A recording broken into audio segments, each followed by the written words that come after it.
Hi hello, welcome back to my channel. എല്ലാവർക്കും സുഖം തന്നെയല്ലേ? അപ്പം ഞാനൊരു 4:30 എഴുന്നേറ്റു, അടുപ്പൊക്കെ കത്തിച്ചു, പയറും ചോറൊക്കെ വെച്ചു. അതിന് അന്നൊരു ഡേ ഇൻ മൈ ലൈഫ് പോലെ എടുത്താലോ. അപ്പോഴാണ് ഞാൻ പോയി സമയമൊക്കെ കാണിച്ചു കേട്ടോ. എന്നിട്ട് ബീൻസൊക്കെ അരിഞ്ഞ് വെച്ചിട്ട് രാവിലെ സ്കൂളിൽ പോകണം, എനിക്ക് എക്സാം ഉണ്ട്. അപ്പോൾ പഠിക്കാൻ വേണ്ടി കുറച്ച് കട്ടൻ ചായയൊക്കെ ഉണ്ടാക്കി, അല്ലെങ്കിൽ ഉറക്കം വരും. കുറച്ച് നേരം ഇരുന്ന് പഠിച്ചു. എക്സാമിൻ്റെ തലേന്ന് മാത്രമേ ഞാൻ പഠിക്കാതിരിക്കുള്ളൂ കേട്ടോ.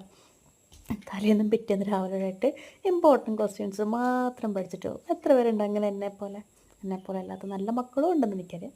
അങ്ങനെ കുറച്ച് നേരം ക്ലാസ്സൊക്കെ കേട്ട് പഠിച്ച് കഴിഞ്ഞിട്ട് ബീൻസ് ഉണ്ടായിരുന്നല്ലോ, അത് ഉപ്പേരി വെച്ച്, പിന്നെ മീൻ വറുക്കാനുണ്ടായിരുന്നു, മീൻ വറുക്കുകയും ചെയ്തു. ചോറൊക്കെ വാർത്ത് വെച്ച്, പിന്നെ മോന് സ്കൂളിലേക്ക് ചോറൊക്കെ കൊടുത്തു വിടായിരുന്നു. സ്നാക്സായിട്ട് ഞാൻ മാമ്പഴമാണ് കൊടുത്തു വിടുക കേട്ടോ. അല്ലാതെ നമ്മൾ മറ്റേ സ്നാക്സൊന്നും കൊടുത്തു വിടത്തില്ല, കൊടുത്തു വിടാറില്ല. ഇപ്പോൾ ആദ്യം കൊടുത്തു വിടാൻ, ഇപ്പോൾ കൊടുത്തു വിടലില്ല.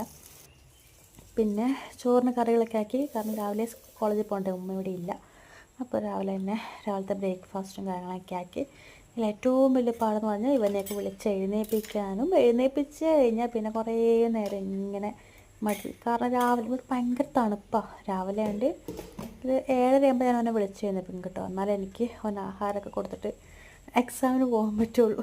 പാവം, സങ്കടം തോന്നും രാവിലെ വിളിച്ച് എഴുന്നേൽപ്പിക്കുമ്പോൾ.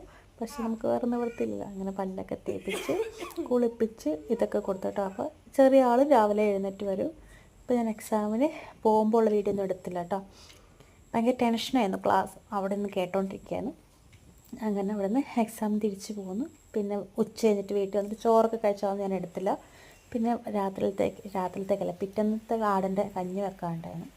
നല്ല മഴ പെയ്യുന്നുണ്ടായിരുന്നു. മഴ പെയ്യുന്ന മക്കളല്ല എല്ലാവരും ചെറിയ ആൾ ഉറങ്ങുമായിരുന്നു.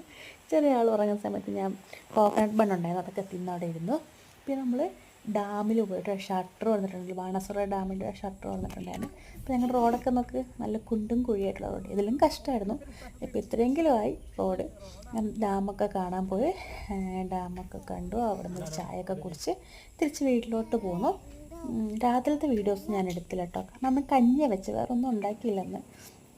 കാരണം എക്സാം രാവിലെ എഴുന്നേറ്റാ എങ്ങനെയല്ലോ എവിടെയെങ്കിലും ഒന്ന് കിടന്ന് ഉറങ്ങിയാൽ മതി എന്നുള്ളതെന്ന്. പിറ്റേന്ന് പരീക്ഷ ഒന്നുമില്ല, നമുക്ക് വീക്കിലി അല്ലെങ്കിൽ ഒരു 2 ദിവസം ഗ്യാപ്പൊക്കെ ഇട്ടായിരിക്കും എക്സാം ഉണ്ട്. നല്ല രസമില്ലേ, കുറേ ആൾക്കാരുണ്ടായിരുന്നു കേട്ടോ അവിടെ. ഇതിൻ്റെ ഷോർട്സ് കണ്ടിട്ടുണ്ട്, നല്ല ഭംഗിയായിട്ടോ. ആരെങ്കിലും ഇതുവരെ ബാണാസുര ഡാമൊന്നും കണ്ടിട്ടില്ലെങ്കിൽ എന്തായാലും വന്ന് കാണണം. ഇപ്പോൾ ഷട്ടറൊക്കെ തുറന്നുകൊണ്ട് നല്ല രസമാണ് കേട്ടോ. അപ്പോൾ അത്രേ ഉള്ളൂ ഇന്നത്തെ എൻ്റെ വീഡിയോ ഇഷ്ടപ്പെട്ടു കഴിഞ്ഞാൽ like, share and subscribe. Bye bye.